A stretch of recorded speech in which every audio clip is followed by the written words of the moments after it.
Hello, welcome again to Meet the Scientist. Clearly, I'm new to this.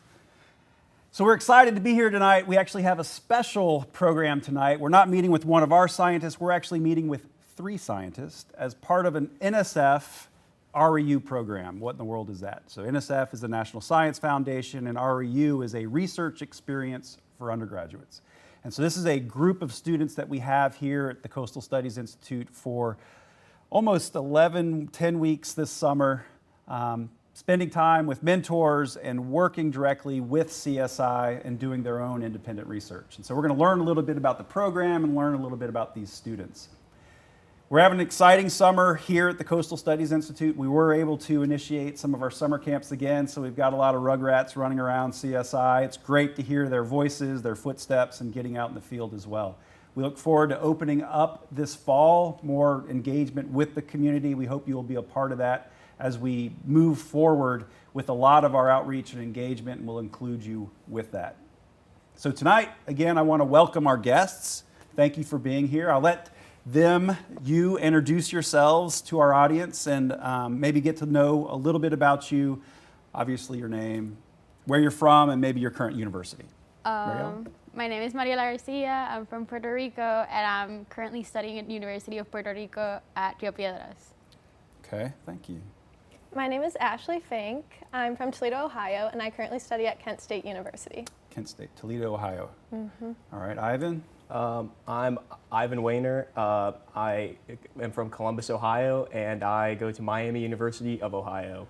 Right, not the U. Yep, not U Miami, Miami U. Exactly. That's right. The Ohio one. And so, both of you from Ohio. You didn't know each other prior? No. All right, Nope. Just checking, you're almost neighbors, not quite. Right. Okay. And so, all of you are coming from different universities. That's one thing I want to point out. And these REU programs are unique in that they do give students an opportunity to come from all over the nation, create their own cohort focused on specific research.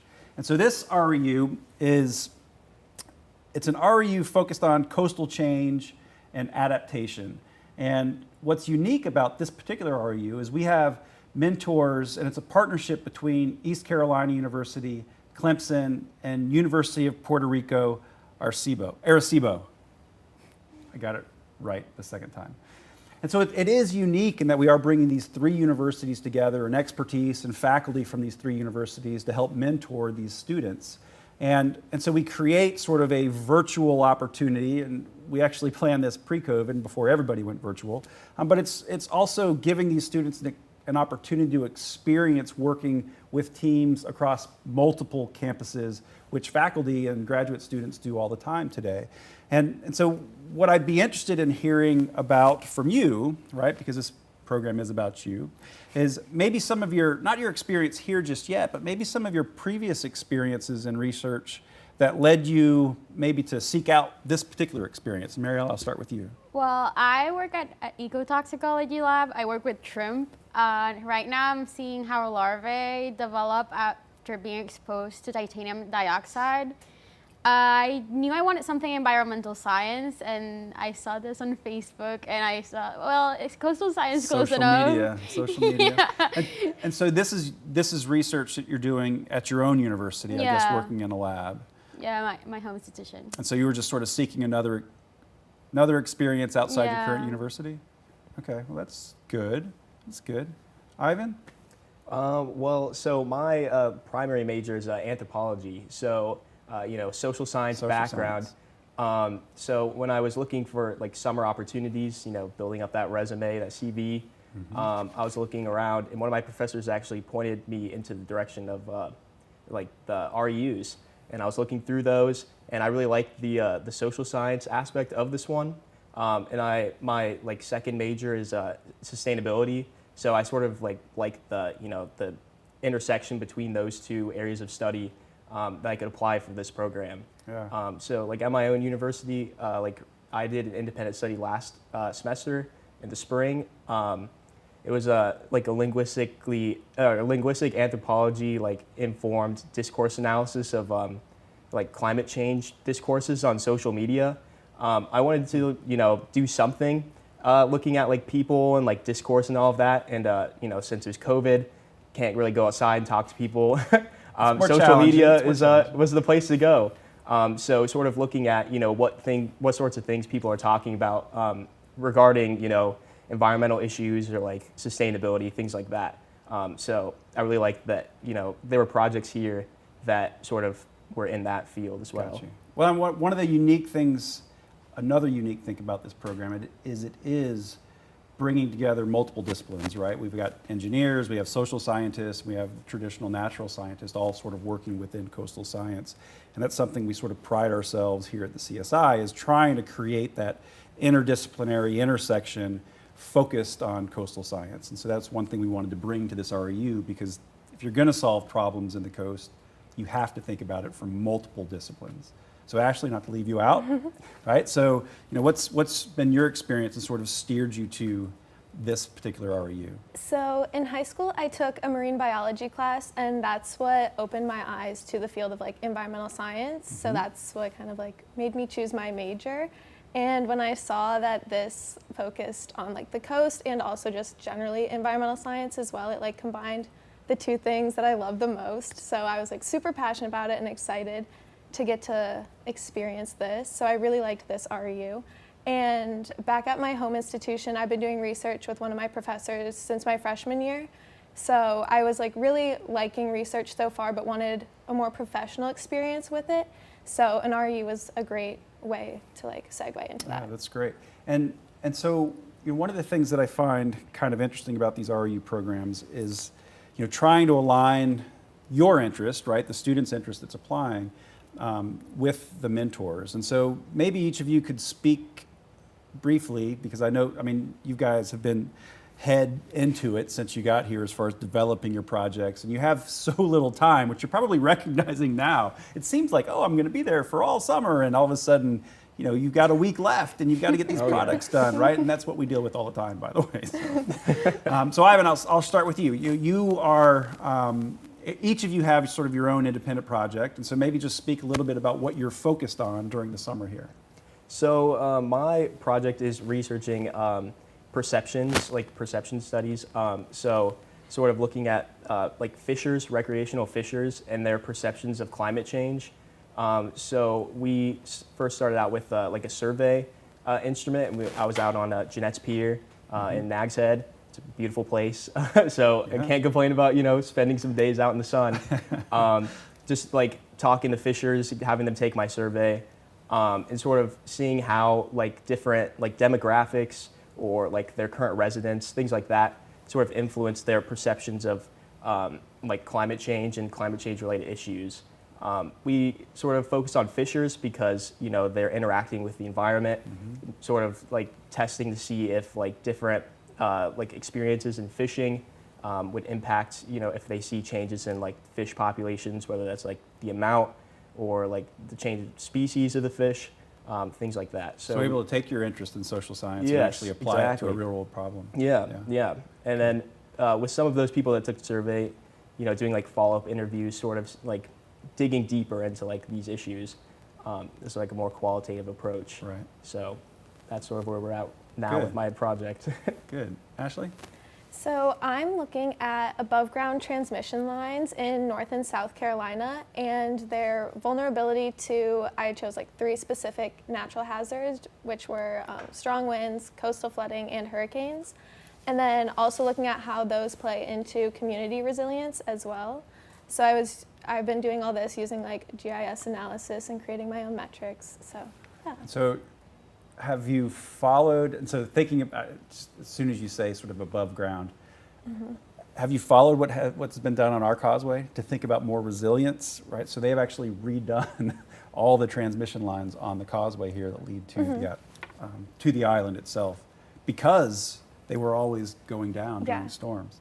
And so it is a real challenge for keeping the lights on as well as keeping water moving and pumping and things like that. So, Mariella. Well, I'm working on economic valuation of ecosystem services in West Hawaii. It's basically trying to see how coral reefs are valued economically there, so we can compare it then with the cultural value of it. And right now, I'm trying to make an infographic of it. It's really hard to explain how break it down? Yeah, Yeah. because the values are really different. Fisheries have a different value than tourism and recreation or coastal protection. So we're trying to look at it as a big picture, and it's really right to condense it into one thing. Yeah, it's hard to get it just on a Yeah. page and sort of relate that. And so your project seems like it is bringing the social and natural science aspect sort of into a single project. Yeah, Have you done that before? I'm a double major. I major Oh. in interdisciplinary natural sciences and political science. So this is exactly what you're trying to do. Yeah, Yeah. exactly. I've done research on both areas, but never together, so it's a little bit different. Okay. But I've enjoyed Challenging? it. It's challenging. I would say it's challenging. Okay. Because you have to look at the cultural aspect and the people, and then actually look at the natural science and try to like merge it together Yeah. and create something with that. But they're not always alike, so. Yeah, they don't always align. No. Right? Those values don't often align. I'd be interested to get your perspective on sort of your experience with the REU program, right? And so each of you sound like you have done research at your respective universities, but this is sort of bringing you. Well, actually, have any of you been to the Outer Banks before? No. All right, so bringing you to a different sort of space, bringing you here to CSI, throwing you in to the lions, essentially, right? Do this research. You got 8 weeks. Give me, an idea of maybe some of the ups and downs associated with participating in an REU. Mainly the ups and the downs. Ashley, we'll start with you. Yeah, so I have loved the experience so far, but it was definitely a rough start just because I was completely out of my comfort zone with like 10 people I had never met, and then mentors that I didn't ever have a class with. Like my professor that I work with back at my home institution, I took a class with him beforehand, so I had no idea who these people were. So I was definitely out of my comfort zone, but then the collaboration between both my peers and my mentors has definitely changed me into a more professional researcher, I guess you could say. Mm-hmm. And then it's just been such a great experience. I now have so many best friends here, and then my mentor, my relationship with my mentors is amazing as well. And I hope to continue talking with them and researching with them after this as well. Yeah, I mean, I think part of this is to try and give you that experience of what it's like to really do research in a research setting, and sort of the pre-graduate student experience, right? Really set up what it's like to be a professional in the research environment, and whether maybe you do want to go on for graduate school or something like. Maybe we'll get to that too. Ivan, how about you? Yeah, I mean, I would definitely second everything that Ashley just said. Great experience, great people. We really got lucky with all the people out here. The group. Oh yeah, great group. But I would say I guess for me, being able to refine just researching skills, because my first time doing an independent research thing was last semester, and I was a wreck during that. I was how do I balance reading? Was it virtual? Was it primarily virtual? Yeah, well, I mean, but I still interacted with my advisor and then other students as well. But I'm how do I balance reading for a lit review and collecting and analyzing, and it was a mess. But I say great experience. That's honest. That's why we're here. Honest. That's why. But I love how this program, I could take all the things I learned from that experience. I feel much more collected, much more capable of participating in research, and so that's been a big up for me. And I guess socially, can't complain about a summer on the beach, Right? Yeah, I Those mean, that's weekends. definitely a selling point. Oh, yeah. Coming out here from the beach. We try not to take too much of your weekend time, and so you have that to yourself. All right, Mariel, before we get to you, I want to remind people that, particularly family members of our guests, if you have questions, please put your questions down in the chat so we can get them some of your questions, particularly those embarrassing questions from family. Mariella. Yeah, I would say it's been an amazing experience. I tried to do an REU experience last summer, but it was online, so So you have done one prior. yeah, but but it was all it virtual. was not that great because we didn't have the full experience. Yeah. And I like this REU specifically because it lets me combine both my majors, and I've always thought that I had to do independent research in both. I never thought about combining them. And it has been eye-opening, seriously. It's been great to be able to do both the things I love in one project and not worry about going from one lab to the next, trying to do everything in one semester. Right. So it's been pretty good. So all of this is sort of focused on thinking about climate change, adaptation. You know, we live on a barrier island where, you know, these issues are right front and center for a lot of our community. And one of the things that we always want to do is try to communicate some of the challenges, but also there's always that opportunity, that glimmer of hope, right? There is a way we can solve these problems. And you know, we're excited to bring you and the other students here to help us think about that and offer insights into adaptation, resilience. And so I'm going to sort of put you on the spot here to see if there's something, you know, as a cohort or maybe in your individual projects that might have stood out as it relates to maybe the challenges that we face, and there's a lot of them, so that's an easy part maybe, but maybe something that came out related to the resilience or adaptation in some of your conversations within your cohort. Or is there anything that sort of stands out that you all have talked about as a cohort about, you know, this is a direction we should go, or, you know, these are the biggest challenges we face? Mariella? I would say we have our own teams we mostly talk about with those people, and I would definitely say erosion has been a big problem, and we try to see it like as coral reefs and mangroves as natural barriers to prevent storms and flooding and those natural disasters. So we've definitely looked at a natural approach to it instead of just doing breakwaters. Right, more engineered sort of yeah. hardened structures. Gotcha. That's been most of our focus. Okay. All right, Ashley? In my specific research, less of like a cohort, but my specific research focuses on community resilience and how like power lines kind of play into that. And there has been very like stark differences between North and South Carolina when you look at the maps. Really? So yes. How about, and so have you actually seen differences within one of the states? Significant differences? So you can tell North Carolina is much less resilient and much more vulnerable than South Carolina. All right, settle down. Sorry. Okay. So that's been very interesting to see. And like big cities, like you can just see like the difference between like big cities, smaller, like more rural areas on the maps. So it's very interesting to be able to like see that while I'm doing my research. And so when you see the difference between the big cities and the rural areas, is it density, or is it that the big cities are more resilient, they're thinking about their transmission lines, or is it just sort of density? That's a great question. I'm currently analyzing everything and coming up with my results. So okay. This is a question I'll ask you at your poster next Yes, week. exactly. Fair enough.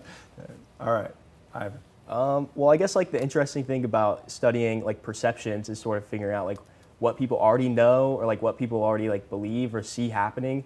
So I feel like knowing those things, especially for like policymakers or like people who can, you know, like make things more like resilient.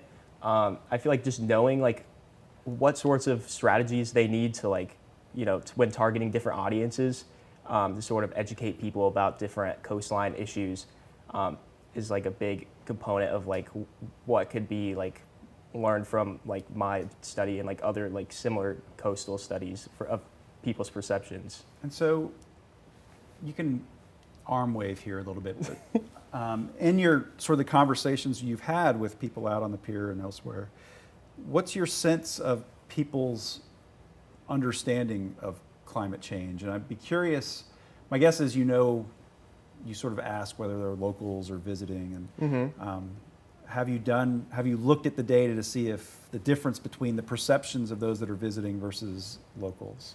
Well, we're still looking at the data, but I would say... Again, think about that question for next week. I know, it's on my mind, don't worry.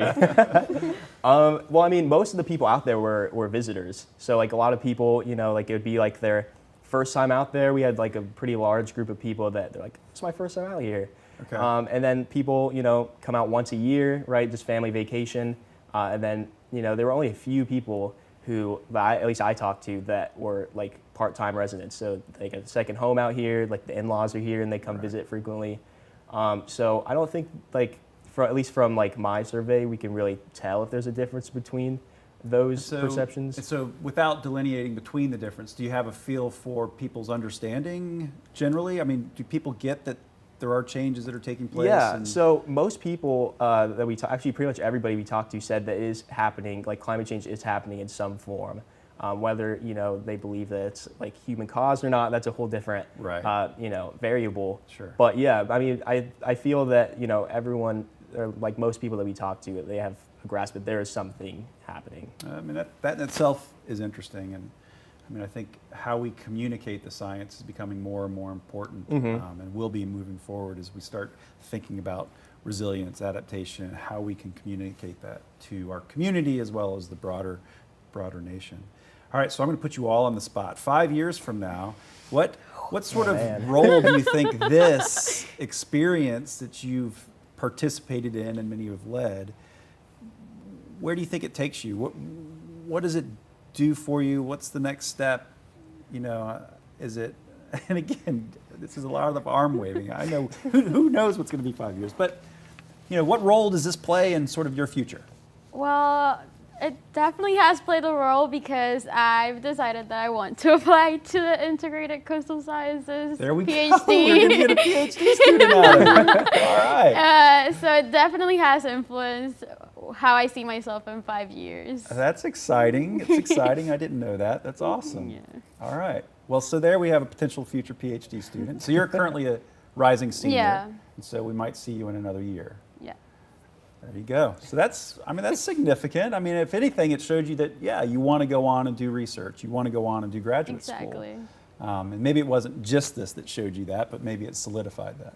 Yeah, it did. Yeah. Okay. Ashley? So going into college, I wanted to be an environmental lawyer. Like I was just on a track to go to law school. And then I got involved in one of my professor's research labs. And I was like, oh wait, research is kind of interesting. I'm starting to like it. So I wanted to do at least one internship this summer that was something related to either one of the career paths I was then considering, which was either going to grad school to potentially get my PhD and continue in academia, or going to law school. So this was my way to get a little feel for research. Right now, I'm probably still considering law school a little bit more. What have we done wrong? No, I like research still. I really do. I just feel like law combines both research and the impact that I want to have on. Well, certainly the experience and understanding the process of doing research will play an important role if you do choose to go to law school. Yes. Good. Ivan? I mean, I can't really say anything specific because I have no clue. That's specific, actually. I mean, I do know I want to go to grad school. You do? You think so? Yeah, I do love research. Loved last semester's project. I love, what I'm doing out here this summer. And I would like to continue doing so, until I graduate. Just like in what capacity, what there is out there to research. That's still what I'm looking at. But I mean, this has definitely reinforced that this is something that I enjoy doing. Yeah. What about the Outer Banks? What's your favorite thing about the Outer Banks? It's not Ohio. You agree there? Fair enough. Mariella? I would say it feels like home away It from does, home. especially right now. Yeah. Right? It's home away from home, given that it is 101 and humid. Exactly. Definitely feels like an island in the too hot, Caribbean, though. no doubt. So we've got a great question from the audience. What's the most important skill you've learned since being a part of the REU? I would definitely say communication, because right off the bat, I definitely had a few, not issues, but it was just way more difficult. My project was way more difficult than I was expecting it to be. And it was something that I don't have a ton of background in, but was definitely willing to learn about it and everything. But I needed to communicate with my mentors what I did know coming into this, because they definitely thought I knew a little bit more than I did. Right. And your mentors are at Clemson, is that right? Yes, they are. Dr. Dale and Jacob Arnold. Yeah. And so, and that's a skill to, that's a hard skill to get, a handle on, and it's an important one. Yeah. In every aspect, exactly. law included, right? Professional communication has definitely been the greatest skill I've learned. That's great. Anybody else? I would say collaboration, because most of the milestones in my project or because we collaborated with people in Hawaii. Okay. And that's the reason that I could finish it, because they definitely had the information and the experience by being there. And I think that relationship with other people definitely helps a research project. Yeah. Anything? I mean, just just learning different like methodologies, I guess. I figured you would each say how to read a scientific paper. I mean, Second greatest skill. Second greatest skill. Graders. Only because I did a whole presentation on how to read a scientific paper. But, whatever. I get it. I'm sorry. I didn't mean to interrupt. we'll see if that pays off next semester. Maybe I'll just have all this free time and I'll send you an email and be like, yeah, it helped out like a ton. Like, I can go to bed now. All right. I appreciate that. So I'd be curious to get your perception of, one of the things that we were trying to do is, again, the idea is we were bringing, I don't want to focus on teams, but the idea that many of you are actually working virtually. What's funny is this was sort of put together, again, pre-COVID. And so, my question probably would have been, what was it like to be virtual and working across, teams, interdisciplinary scientists in a virtual environment? I guess that's sort of mute at this point, right? I mean, we're all sort of virtual. I'm curious if this was a different experience maybe than your virtual worlds over the last year, but maybe it's not. Maybe it's the same, and we are all becoming more comfortable in this interesting virtual world we live in. What do you think? I would say it has been different because our project is it's international, so I've had meetings Hawaii time, Right. or I AM here, 9 p.m. somewhere else. There's people in dealing Germany. with time differences. There's people in Germany. There's people Right. everywhere, so it's really hard. Yeah, that's interesting. But it's definitely paid off. Got you. Okay. Similar sort of experience that you've had as far as virtuality? I thought being virtual was pretty easy after being virtual for like all my classes and everything at this again, point. you've sort of experienced it for a year now. It's becoming sort of second nature, for better or worse. We could argue that probably, but I think we're all becoming a bit more comfortable, which isn't a bad thing, right? Because of the collaborations and how we create these partnership across multiple universities, and those universities could be in multiple countries as well. And so I think it's important to get that experience. If you were sort of thinking about your next stage and the idea of these research experience for undergraduates, right? You sort of selected this one, we selected you, right? Is it an approach of doing that? What sort of advice would you give others that might be, and again, think about any age, right? Because we do have audience of K through 12 students, maybe not kindergartners who's watching this, but up and coming scientists. What sort of advice would you give others, either undergraduates or maybe high schoolers, that might think, oh, maybe coastal science is interesting? What sort of advice would you give to them? I need to think that one out. All right, Ivan, I'll put you in the hot seat. All right. I mean, it's such a diverse field, I'm coming from an anthropology background, and, I'm doing something that isn't I'm doing like a social science project, but there are other people, we have geoscience, people, people who study biology. Yeah. So, it's all over the place, and, we all have, an important role that we could play, and, they all, interlink, help solve coastal issues. Yeah. Yeah. You don't have to. I'm just throwing it out there. Yeah, I definitely agree with Ivan. I would say don't psych yourself out. Don't think that just because you're not from natural science, you're not going to get accepted, because it's for everybody. Right. No matter the major you have, you play an important role in anything related to resilience and sustainability. Yeah. Okay. Ashley? I would just say take any opportunity you're given as well, because when I took my marine biology course in high school, we were able to apply for a trip to Florida for a week, and that really opened my eyes to a lot of different things in the marine biology field, which has gotten me super interested in also coastal studies as well. Yeah. So just take any opportunity you're given, even if you don't really know how it's going to play out, because Right. going to Florida for a week during the school year, or coming to the Outer Banks for an entire summer, I've Right. never been here before, but it's super exciting. I think that's great advice, is don't be afraid to reach out, right? Don't be afraid to take that step and maybe step out of your comfort zone to try something new, whether it's maybe a new subject, maybe you don't know if you're interested in social science or how it might apply to what you are interested in, being willing to take that step. I think that's great advice. All right, last question. This is a program that we do hope to sustain, right? So you are the first cohort. Welcome. We are clearly excited to welcome you to the Coastal Studies Institute. Is this something that you would recommend to the next, let's say, the program officer for NSF is on the other side of that campus. Maybe he's on the other side of that campus. Is this something that you feel like you got a great experience? Is this something you would recommend to the next cohort? Yeah, I would definitely I'm recommend really it. putting you on the spot. If you say no, I'm just kidding. I might need to leave.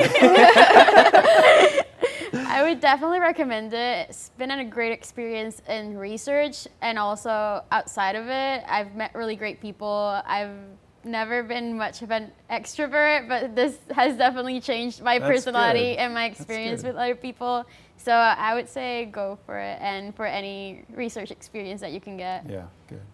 I would recommend it without any hesitation, in a All right. heartbeat. I have loved every experience here. All right, Ivan, any other additions to that? Nope, I just would recommend it. Yeah, okay. Well, and so I don't want to, again, I try to hold these to 30 minutes. Everybody knows I've never done it.